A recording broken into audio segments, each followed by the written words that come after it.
CBN Agro, com Éder Campos. As roupas que agasalham a nossa nação. Olá, bom dia para você ligado aqui na Rádio CBN Campo Grande, dia 30 de novembro de 2019, são 8 horas mais 3 minutos nesse momento, aqui na capital de Mato Grosso do Sul. 23 graus no estúdio, não muda nunca essa temperatura aqui dentro, né? Lá fora deve estar o quê, Luiz Vilela? Não sabe, né? Mais ou menos uns 25, 26 graus, né? Maravilha. Valdir Nunes, bom dia para você, tudo bem? Essa é a equipe que trabalha conosco aqui hoje no CBN Agro e Israel Espíndola no suporte, também nos acompanhando aqui na redação da Rádio CBN. Hoje eu vou bater um papo com o Caio Rossato. O Caio é já um conhecido nosso aqui do agronegócio, né? Pelo menos meu, né? É um conhecido do agro. E o Caio vem para trazer para a gente algumas informações sobre a pecuária brasileira, sobre o que está acontecendo, inclusive, com a arroba do boi, viu? O Caio é proprietário da PEC-BR e, inclusive, a PEC-BR está promovendo agora, no próximo dia 6 de dezembro, uma hamburgada. Que maravilha, que delícia, hein? E depois, no dia 7, um churrasco. Gosta de churrasco, Valdir? O Luiz não gosta, ele gosta da cerveja, do churrasco ele não gosta. Não gosta. Caio Rossato, bom dia, tudo bem? Bom dia, Éder Campos, bom dia, equipe CBN. É um prazer estar aqui pela primeira vez, né? Eu que sou um ouvinte assíduo aí da rádio. E com certeza a gente pretende voltar mais vezes aí. Muito obrigado. É um prazer recebê-lo outras vezes para falar sobre a pecuária brasileira. Ô, Valdir, vamos divulgar aqui as nossas mídias sociais. A gente está agora, nesse momento, numa live pelo Facebook. Acesse facebook.com/CBN Campo Grande e curta nossa fanpage. Fique ligado em nossas redes sociais. Acesse o Instagram, @CBN Campo Grande. E o nosso Instagram? Fique ligado em nossas redes sociais. Acesse o Instagram, @CBN Campo Grande. Combinei e falei errado. É o nosso WhatsApp, Valdir. 679-9932-3500. Legal, a partir de agora você pode enviar sua mensagem para o nosso WhatsApp 679-9932-3500 e participar do programa de hoje. Bom, daqui a pouquinho a gente vai conversar um pouquinho mais com o Caio Rossato para falar sobre a empresa dele, a PEC-BR, né, que está promovendo agora, nesse mês de dezembro, uma hamburgada e depois, no dia 7, uma churrascada. Mas o interesse desse encontro não é, claro, que a gastronomia somente. É falar sobre a eficiência e a rentabilidade, produção de carcaças, qualidade da carne. Assuntos que vêm sendo debatidos há muito no Brasil e, claro, que tem tido uma grande evolução também a produção de proteína vermelha no país. Se nós falarmos sobre melhoramento genético, que é um tema que podemos abordar aqui, melhoramento da nutrição animal, que é outro tema ligado diretamente à qualidade da carne, ficaríamos pelo menos aqui um mês conversando sobre o tema. Mas, deixa eu pegar um assunto, Caio, e a gente vai discorrer sobre ele por algum tempo, sobre a questão da arroba do boi. Foi aí talvez a notícia mais pontual nos últimos dias, nas últimas 2 semanas, sobre o aumento da arroba do boi. Nós saímos de um patamar de 135, 139 para R$230, né? Sim. O que está acontecendo? Até mesmo para quem é urbano e às vezes não sabe o que está acontecendo e aí fica criticando, porque hoje existe uma tendência muito grande nas mídias sociais de notícias serem colocadas de maneira sem conhecimento, sem profundidade. E essas notícias vão sendo replicadas, os comentários vão aumentando e vão replicando e trazem algum prejuízo para a economia, não é para um setor, não. Inclusive, eu não entendo o negócio, Caio. Aqui no Brasil é muito interessante isso. As pessoas parecem que torcem para o fracasso dos outros, né? As pessoas parecem que têm prazer no fracasso das pessoas. Essa ideia que nós temos emocional de que eu só vou estar bem se alguém estiver ruim, ela é péssima para a economia e para a sociedade brasileira. Bom, esse é um tema. Vamos falar um pouquinho sobre a arroba do boi. O que efetivamente está acontecendo, Caio? Foram duas coisas, né? Uma, a baixa oferta de animais no mercado, né? Perante os frigoríficos, fez com que a arroba tivesse uma valorização muito alta. E o principal fator que fez com que isso acontecesse foi a valorização da carne, né? Tanto perante o mercado externo quanto perante o mercado interno, né? Nós tivemos outros cenários parecidos como este com relação à oferta de animais para frigorífico, mas não houve o acompanhamento do preço no varejo, mercado interno, por exemplo. Hoje a gente consegue com que o consumidor compre a carne mais cara, né? Então, o poder, eu sempre falo isso é muito bom, porque mostra que a economia está aquecida, né? O consumidor está podendo pagar um pouco mais na carne, ele tá conseguindo ter um poder aquisitivo maior. E com relação à oferta, ela foi que determinou com que a arroba alavancasse tanto, né? A gente até brinca que virou leilão. Quem tinha animais prontos, virou leilão. O cara ligava para o frigorífico, o frigorífico ficava cobrindo uma oferta do outro, né? É aquela lei de mercado. Exatamente. Da economia, lei da oferta e demanda, é isso? Eu até brinco, assim, nas palestras que eu dou e tudo, inclusive eu vou falar muito sobre isso lá na palestra que a gente vai dar nesse evento, que a gente não pode ser puritano, né? O mercado ele é regulado pela oferta e a demanda. Então, assim, faltou, o consumidor está pagando, ele vai pagar mais caro, porque não tem oferta. Né? A partir do momento que sobrar animais na praça, o produtor vai ser o primeiro a ser penalizado, porque a indústria vai baixar o preço. É o jeito dela, é o jogo, né? Então não tem como fugir disso. Existem ferramentas para serem trabalhadas para a gente travar isso, mas não tem como fugir. É igual bolsa de valores. Então tudo que gera muita especulação, gera muito ruído e deixa as pessoas muito sensíveis mesmo, né? Então é um momento que a gente tem que ter muito equilíbrio, discernimento e consciência, né? Entender. Essa semana eu acompanhei pelo Facebook, né, muitas algumas brincadeiras, outras até alguns comentários de pessoas um pouco mais exaltadas sobre a questão da arroba do boi. E tentando colocar o pecuarista, o produtor, como vilão do negócio. Né? E não é bem assim. Né? O consumidor tem que entender que o produtor rural, ele não é vilão. A primeira coisa que acontece em relação ao produtor rural não é ele que precifica o produto dele. Exatamente. Quem precifica é o mercado, é o frigorífico. Exatamente. É isso mesmo. Pela primeira vez o produtor, até nos nossos clientes, a gente vê uma mudança de cenário muito bacana, em que eles estão felizes, assim, eles estão mais tranquilos, eles estão mais seguros com relação ao mercado. As políticas socioeconômicas que interferiam muito em governos anteriores estão mais amenas, né? A coisa está acontecendo de maneira mais tranquila. Então, poxa vida, o produtor historicamente teve margens muito pequenas, né? Durante esses últimos 10 anos, até 15 anos, eu não tenho esse dado, mas com certeza dos últimos 10 anos a margem não foi tão bacana, né? As pessoas pensam que o pecuarista ele tem margens exorbitantes. De 100% sobre o ganho animal, não tem. A margem da pecuária no Brasil, há um tempo atrás, não sei se mudou, mas era de 20%. Tem pecuarista que lucra menos que você deixar na poupança o dinheiro. Na poupança. E as pessoas não sabem disso, o público urbano não sabe disso. Não sabe disso. A pecuária é um trabalho de risco. Uhum. E a agricultura também. A agricultura árduo, né? É árduo, porque é todo dia, porque vaca não para de dar leite no carnaval, no ano novo, no Natal. Exatamente. O boi não para de comer, não para de tomar remédio, né? Para cuidar da saúde do animal e manter uma carne de qualidade. Você quer ver uma coisa? Eu estou zapeando aqui, nesse momento, o Facebook. Na primeira passada de dedo, já achei aqui, uma publicação há 46 minutos, do William Queiroz, inclusive meu amigo. Ele coloca aqui assim: a carne está cara? Sugestão: compra um bezerro e cria no quintal por 3 anos. Com certeza você vai valorizar um produtor rural. Esse aqui é um caso de defesa do setor, né? Mas ele tem razão, né? Compra um bezerro, põe no seu quintal e cria ele por 3 anos para você saber o quanto é a dificuldade de um produtor rural produzir uma proteína vermelha. Porque para o consumidor é fácil, vai no mercado, está tudo prontinho, na gôndola, cortado, corta, pega a sua carne, põe no carrinho e vai embora para casa. Né? É fácil, mas vai ser produtor rural para você ver a dificuldade que é você trabalhar e ter margens apertadas, margens pequenas. Até para o consumidor, o que a gente sempre fala, né? Agora é o momento dele também variar um pouco, né?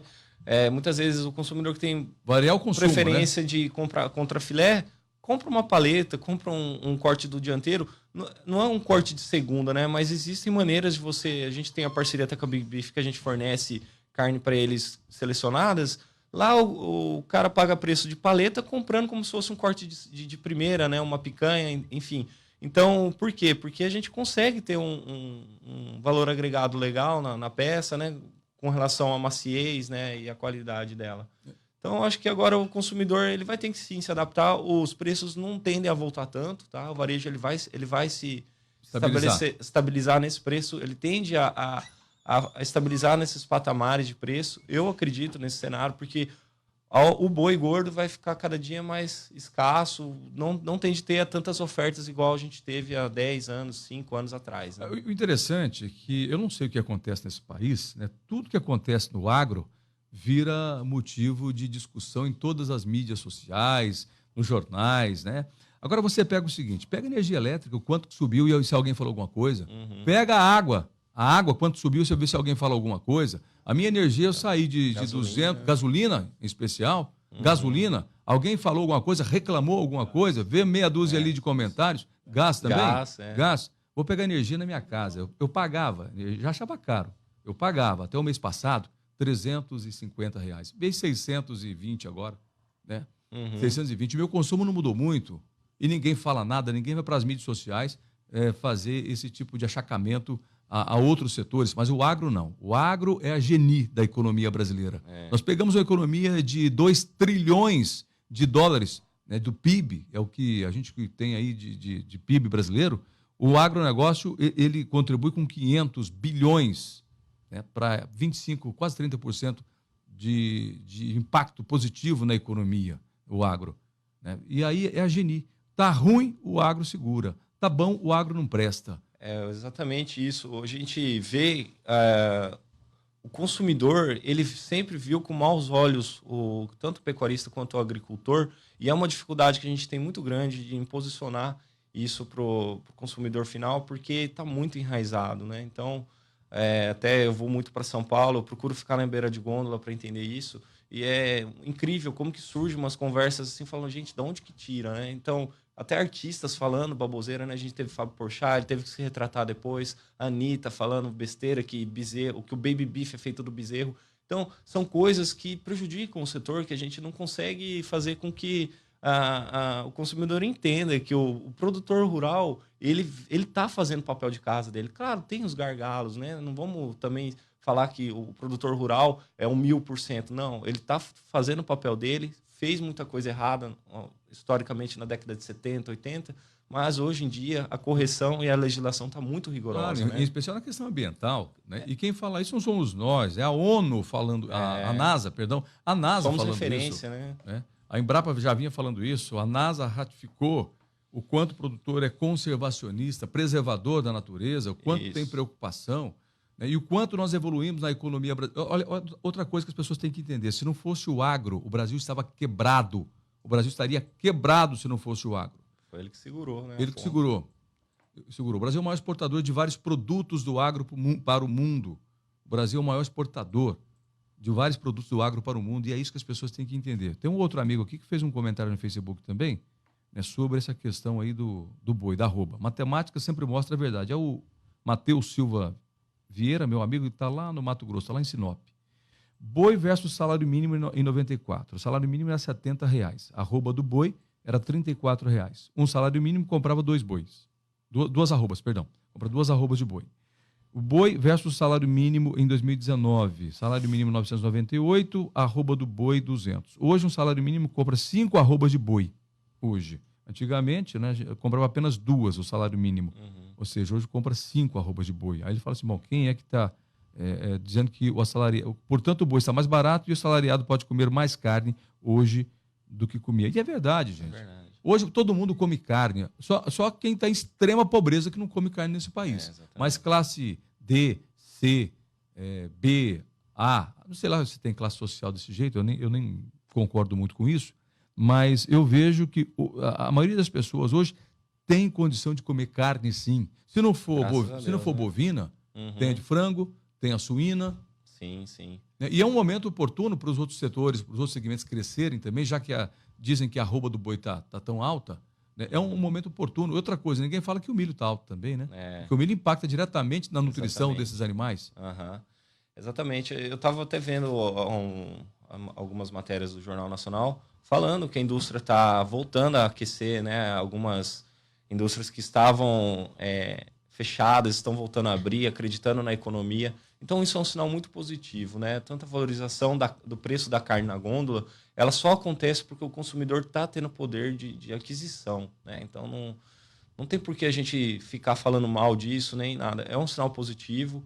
É claro que ela ter subido nos últimos dias, na verdade, a referência mudou muito, mas sim porque o consumidor está podendo comprar. Então, é um cenário muito positivo, nós temos que ver com isso com muito bons olhos para a economia brasileira. E, Éder, eu lembrei de uma passagem aqui, você falou da questão ecológica, né? Eu tenho um cliente que ele é sucessão familiar há muitos anos já de fazendas, né? E ele sempre falou isso para mim, falou, cara, ninguém precisou, legislação nenhuma precisou falar para mim que eu tenho que preservar, fazer minha APP, preservar minhas nascentes. Eu já faço isso desde a década de 80. Por quê? Desde que eu sou pecuarista, que eu me entendo por pecuarista. Porque eu entendi que a água limpa para o gado ele tem um desempenho melhor. Água limpa para o gado, ele bebe mais água. Água limpa para minha fazenda, eu vou conseguir ter muito mais as nascentes preservadas, eu consigo ter aguadas melhores, né? E poder ter uma utilização maior da minha propriedade. Então, isso, o pecuarista ele entendeu há muito tempo. Ele preserva por questão muito ideológica também. Isso é muito legal ver isso, né? Então, claro, a legislação contribuiu para que se firmasse isso, né? Mas muita gente já fazia com muito... Ô Caio, falar que o produtor não é consciente não é verdade. É claro, nós tivemos no passado, inclusive necessidade, porque para fazer pasto, para plantar grãos e também fazer a pastagem, precisava derrubar algumas árvores. E claro que o Brasil derrubou, mas nós temos 60% do território preservado. E outra coisa, né? A gente tem que ver que muito disso é conversa fiada, né? Não é verdade. O produtor é preocupado sim com o meio ambiente, ele é o maior interessado no meio ambiente, na preservação do meio ambiente. E no passado, quando precisou derrubar, também não haviam tantas tecnologias como tem hoje. Exatamente. De manejo, por exemplo, e controle, né, para essas questões. Hoje não, o mundo é evoluído. Existem especialistas, pesquisadores que mostram isso para o produtor, que apontam o que pode ser feito, como deve ser feito. As secretarias do meio ambiente estão aí para isso também, né, para pontuar isso. Isso é feito de maneira muito consciente, né, com os profissionais que trabalham nas secretarias. O produtor entende isso, essa necessidade, né? Então, a gente tem que parar com essas conversas que não são verdadeiras e parar de tentar atingir a principal economia do nosso país. É loucura. O que eu vejo é um país dividido, sabe? Dando tiro no pé, né? No próprio pé. Sabe? As classes sociais, as pessoas brigando entre elas mesmas. E eu conheço um ditado que diz o seguinte, que um país, uma nação que briga entre si, ela não se subsiste. Ela é frágil. Ela é frágil. É uma o que nós temos que ter... Você pega os americanos, por exemplo. Nos Estados Unidos, existe uma associação de defesa do produtor rural, do pecuarista. Um amigo meu estava lá outro dia dizendo o seguinte, que foi no supermercado e tinha algumas indicações no supermercado dizendo assim, não compre esse produto, porque era um produto importado, né, ou exportado para lá, importado pelos Estados Unidos. E a justificativa é que se comprasse aquele produto importado, iria prejudicar o produtor rural americano. Para você ver o tamanho do comprometimento que a sociedade, o respeito que a sociedade tem com o produtor rural americano. E aqui no Brasil nós precisamos também ter esse sentimento de respeito pelo produtor rural, de entender que ele é peça fundamental da sociedade. Eu sempre falo nas minhas publicações, eu falo, gente, quem quiser, eu tenho abertura com todo o elo da cadeia, vá conhecer, né? Vá até uma fazenda, você tem algum preconceito com relação ao produtor rural? Vai conhecer a cadeia produtiva, né? Antes da gente ficar criando coisas na cabeça, falar que carne tem hormônio, né? Enfim, são assuntos que nos entristecem como participantes dessa cadeia, né? Que a gente vê que tantas pessoas falando sem saber. Pode falar, mas vai procurar saber, né? Olha, para a gente ver, né, como essa questão de uma pessoa que tem um status, né, de artista nacional, como ele tem um impacto muito grande nas suas opiniões, né? A gente viu agora com a morte do Gugu Liberato, né? O quanto a sociedade brasileira se comoveu, parou para ver, todo mundo sofreu, todo mundo sentiu, para ver como que uma pessoa que é famosa, que é conhecida, tudo que ela diz ou acontece com ela traz impacto social. Então, nós precisamos de que esses artistas eles entendam a realidade, o que é o agronegócio, o quanto ele impacta na economia e mais do que a economia, na subsistência das pessoas, na existência da humanidade. São 8 horas mais 22 minutos. Nós vamos dar um pequeno intervalo, uma pequena pausa, um intervalo comercial, e eu volto daqui a pouquinho com o Caio Rossato, que é zootecnista. E o Caio trouxe pra gente aqui uma informação muito legal, muito bacana. Uma hamburgada dia 6 de dezembro agora, com a churrascada, no segundo Carcaça Ideal. É um evento, um encontro que vai acontecer nesses 2 dias, dia 6 e 7. Vai ser na FamaSul? Na FamaSul. Na FamaSul, legal. Já vi que o primeiro lote já está de inscrições, já foi esgotado, né? Graças a Deus. Graças a Deus, maravilha. Viu? O Sucesso segundo total. lote está aí também, partindo para os finalmente. Tá bom? Daqui a pouquinho a gente volta com o Caio Rossato, continua o bate-papo com ele aqui. Muito bem, sou eu, Éder Campos, aqui no CBN Agro, conversando com você na manhã deste sábado, dia 30 de novembro de 2019, ao vivo. E comigo está o Caio Rossato. Rossato? Rossato. Não é Rosseto, não. Eu tenho um amigo que é Rosseto, aí depois eu já confundi, é Rossato. O Caio é zootecnista, proprietário da PEC BR. O que é a PEC BR? A PEC BR foi uma empresa que eu fundei, vai fazer 5 anos em março de 2020. Eu trabalhava na Marfrig, a gente tinha um know-how bem bacana na questão de valorização de carcaça, acompanhamento do abate, acompanhamento da desossa, padrão de corte.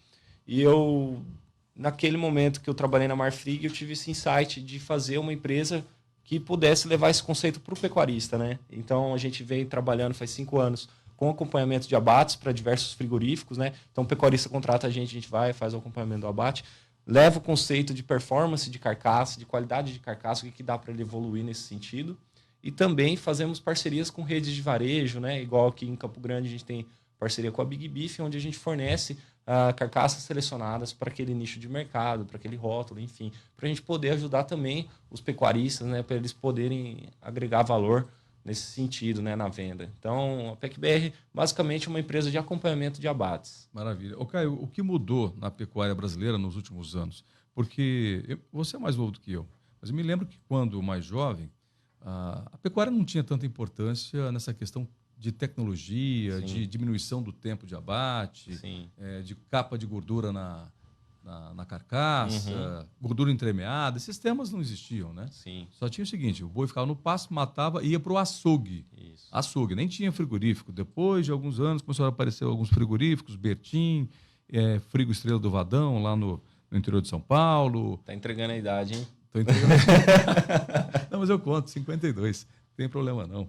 E eu me lembro que pecuária era algo assim, que não tinha preocupação de acabamento, de carcaça, velocidade na terminação dos animais. O boi ficava no pasto 7 anos, abatia, nada preocupado com o acabamento, e ia para o açougue. Ou seja, então a gente não tinha essa preocupação.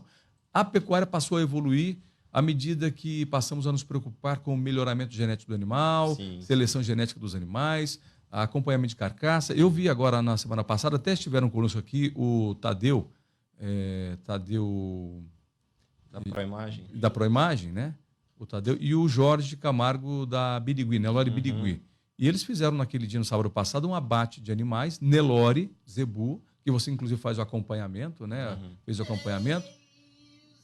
Eu escutei aqui, 3 minutos para começar o repórter da CBN, é isso? Então tá bom, daqui a pouquinho.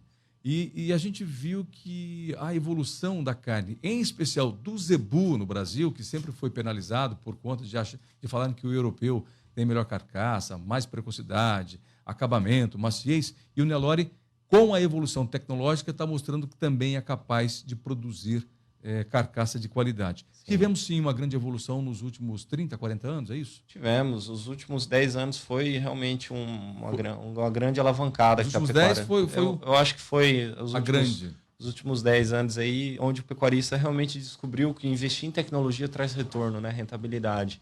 Inclusive, a terra agropecuária tem estudos muito legais nesse sentido, em que eles mostram que as fazendas mais rentáveis são as fazendas que investem mais na sua propriedade. A terra do meu amigo Rodrigo Patucci? Isso, exatamente. Tá ouvindo a gente, um abração para o Rodrigo.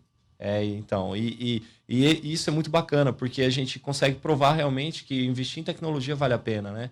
E a gente vê o exemplo da Nelore Birigui, né, que investiu no ultrassom, selecionando para melhoramento genético, que pôde também agregar valor na sua venda na carne gourmet, né? Então, tem a água tirada de Maracaju também, que é... Do Artemio Legari.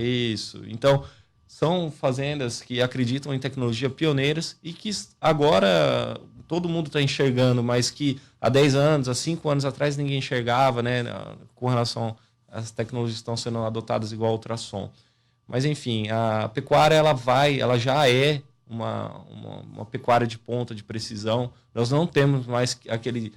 quem não se investir em tecnologia vai ficar para trás. Não, já está para trás. Já está para trás. Aquele cara que não tem tecnologia, aquele cara extensivo, que não investe, que não tem uma relação com a economia de colocar dinheiro na fazenda mesmo, esse cara aí ele pode pegar o dinheiro dele, arrendar a fazenda, pegar o dinheiro dele e colocar na poupança, que é melhor do que ele faz, né, nesse sentido.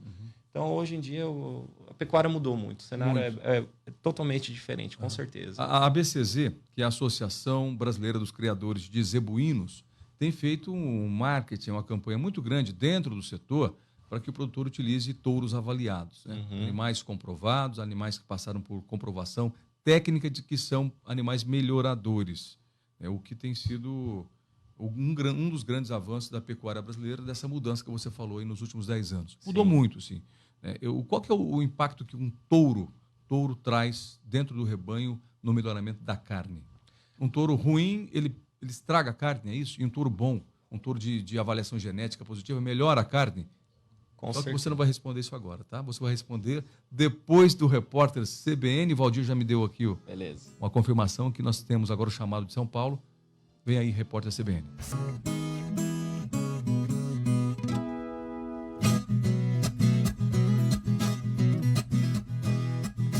Muito bem, de volta com o CBN Agro. Hoje eu converso com o Caio Rossato. Ele é zootecnista, proprietário da PEC BR. Não é BR PEC, não. Já estava até aqui fazendo uma confusão com ele. Ele disse, não, a minha empresa é uma PEC BR, é uma empresa que acompanha abates para dar mais garantia ao pecuarista de que ele teve rendimento de carcaça. Além disso, fazemos também um acompanhamento zootécnico dentro da fazenda, buscando melhores índices. É isso, né, Caio? Exatamente. A gente compila todas as informações que o pecuarista tem na mão para levantar qual o parâmetro de ganho de carcaça, qual o aproveitamento que ele teve no frigorífico, que ele conseguiu realmente, se ele conseguiu realmente ter uma lucratividade ali na operação dele de venda de carcaça, né? Com certeza, viu? Com certeza. Ô, Caio, eu havia te perguntado antes do repórter CBN sobre o impacto que um touro melhorador traz, né, no rebanho para ganho de peso. Vamos pensar no gado comercial. Um touro melhorador, um touro que é avaliado, traz impacto no ganho de peso dos animais comerciais? Olha, a gente tem avaliado o ganho de carcaça, né, que é o parâmetro que a gente gosta mais de olhar, e está dando muito resultado. Assim. A gente tem comparado alguns touros do mesmo cliente, né, de diferentes fazendas, touros de diferentes fazendas, né, que ele comprou, e a gente tem encontrado resultados com relação ao ganho de carcaça. Posso te dizer tranquilamente que um touro vai, com certeza, contribuir no marmoreio, por exemplo, da carne, né? A gente tem o exemplo do Nelore Golias, em São Paulo, que é muito forte, né? Essa carne ela é vendida como Nelore do Golias. É um touro melhorador de marmoreio, então, com certeza, a influência do pai é tudo na vida da progênie do bezerro, né? Mas outro dia comi uma picanha Nelore do Golias. Que diferente, hein? É espetacular. E sem ser maturada, né? Sem ser maturada. Exatamente. Perfeito. E aí eu vou te contar, viu? Eu não posso falar mal de raças aqui, não é isso, não. Mas o Nelore e o Zebuíno, em especial esses que foram selecionados para essas características, né? De maciez, sabor, as características sensoriais, né? Organolépticas que a gente tem. Isso. Né? Olha que fantástico. Comparado com outras raças, inclusive uma raça que hoje é ovacionada como uma grande raça do mercado, o Angus. Não deixou nada a desejar e confesso que em relação ao sabor, me agradou muito mais a carne do Nelore, viu? Olha, já não é mais um segredo que eu abro isso também. Para cortes do traseiro, eu dou um pouco mais de preferência para cortes de Nelore. Para cortes de dianteiro, eu dou um pouco mais de preferência para corte de Angus. Eu acho que o Angus ele ganhou muita fama por conta da maciez que ele consegue ter, né? A genética que ele tem para maciez de carne é muito, muito, muito mais evoluída com relação ao Nelore, que está despertando isso agora, né? Está evoluindo esse processo de maciez na carne, selecionando para isso. Mas o Angus está à frente da maciez, mas o sabor realmente do Nelore A gente percebe isso na gôndola, tá? Na dona de casa, ela sempre fala, carne do Nelore, quem entende um pouquinho já fala. Não, carne do Nelore pro dia a dia é a mais adequada. E minha mãe, por exemplo, é uma, né? Que ela fala para mim isso. Carne pro dia a dia é carne magra, carne de Nelore. Não vem com essa carne gourmetizada sua, não. São mercados, né? O mercado, Exatamente. nos últimos anos, mudou muito. E para tudo, né? É. Cerveja é a mesma coisa, né, Luiz? Você que é um bom entendedor de cerveja, né, Luiz Vilela, né? Tem a cerveja gourmet, tem a cerveja commodity, Artesanal, aquela do combate todo dia, né? O Valdir ele já tem, ele é mais apurado, o Valdir Nunes, viu? Mais refinado. Gosta de uma cerveja belga. Eu né, falo Valdir? que a pecuária ela tem capacidade de atender todos os nichos do mundo de carne. Porque a gente tem desde a carne prime, a melhor carne do mundo, até a carne mais commoditizona para atender o dia a dia, um país subdesenvolvido, um país que não tem tanto poder de barganha, né? Que quer mais o preço. Enfim, a gente, graças a Deus, o Brasil vem produzindo alimento para o mundo inteiro e com qualidade, atendendo todas as expectativas. Graças né? a Deus e o entendimento do O pecuarista. pecuarista que está entendendo esse Tá nicho, entendendo né? o nicho, né? Engraçado, eu tive alguns anos no Piauí, eu fui conhecer o Piauí, e lá no Piauí, lá para cima, na região onde eu fui, Nova Santa Rosa, não estava tão desenvolvido ainda a pecuária. E o pessoal tinha algum gado ali para poder abastecer só a regiãozinha deles ali, a localidade. E eu fui conhecer um criador que abatia fêmeas, né? E ele, né, muito feliz, né, em me mostrar uma fêmea de 280 quilos. Estou abatendo a fêmea aqui de 280 quilos, olha aqui.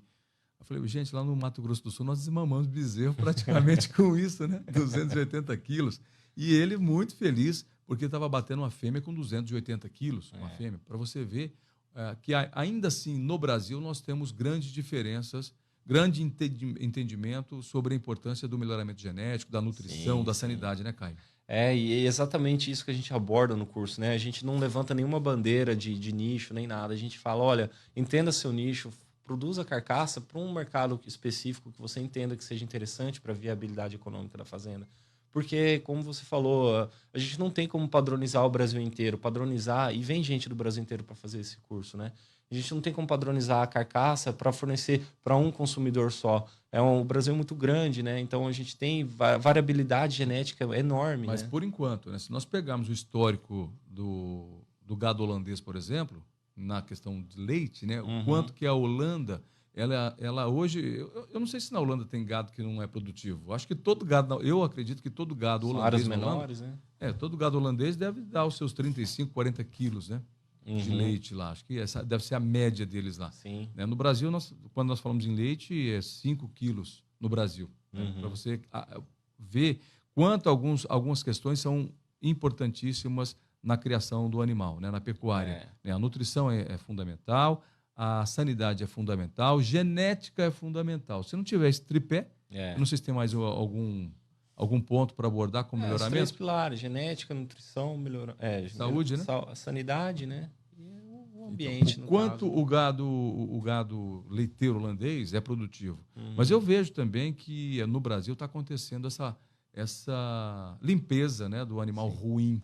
Mas sabe por que está acontecendo, Éder? Justamente pelo fato de que a pecuária, a agricultura nunca aguentou desaforo, mas a pecuária ela aguentava desaforo. Ela aguentava o cara deixar de investir, o pecuarista deixar de tomar uma decisão, procrastinar uma... Porque o boi podia ficar 7 anos no pasto. Ele deixava lá. Agora não, Hoje agora não. a agricultura não. Você tem um Se prazo para plantar e para colher. Ou o cara tem tecnologia e faz um negócio ser rentável, ou chega o agricultor que faz integração lavoura-pecuária, faz uma proposta para ele de arrendamento e ele arrenda. Então, isso está acontecendo. A nova fronteira agrícola já não é mais abrir área, são abrir área dentro da pecuária. É aquele agricultor que está entendendo a integração da lavoura-pecuária e está entrando na área da pecuária. É colocar uma fazenda em cima da mesma fazenda. Exatamente, né? Exatamente. Então, hoje o pecuarista... Otimizar.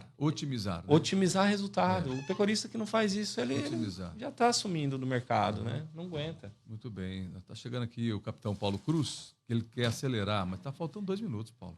Mas fala comigo aí. Rapaz, eu falo sempre com você, bom dia. Bom dia. Aos nossos ouvintes é brinde também. para mim que você Não trouxe brinde aqui? nada, fica quieto. Dá esse brinde para mim aqui, bonito. Mas aqui. o Éder, eu estava te escutando, né? Quando eu estava vindo para cá, e você estava falando, de certa forma, da gente valorizar aquilo que é produzido no Brasil, aquilo que é nosso, né? E me veio logo uma questão, por que a gente não faz isso também, por exemplo, com os pneus que a gente compra no Paraguai? Por que não valorizar também tudo que nós temos, né? Claro, a gente precisa de preço, de política e de incentivo. Mas a gente precisa pensar nisso como um todo, né? Não é só no boi, não é só na soja, mas também naquelas coisas que nós fazemos no dia a dia, nos nossos pequenos deslizes, eu diria. É isso aí. Beleza, conosco já está o Paulo Cruz aqui, acelerando, chegou com a câmera GoPro aqui. Para que essa câmera aqui? Rapaz, a gente tem que estar investindo sempre, né, meu amigo? Isso aqui, o nosso vê agora, diretamente da NASA, é uma câmera Ultra Mega Power aí que a gente vai começar a fazer as nossas matérias. Vai também. Começar? Não tem nada no ar ainda com ela? Na zerinho, tá na caixa ainda. Legal. Caio, bora? Vamos. Você tem um compromisso agora lá no Big Beef, né? Estamos indo lá, dar uma conferida na...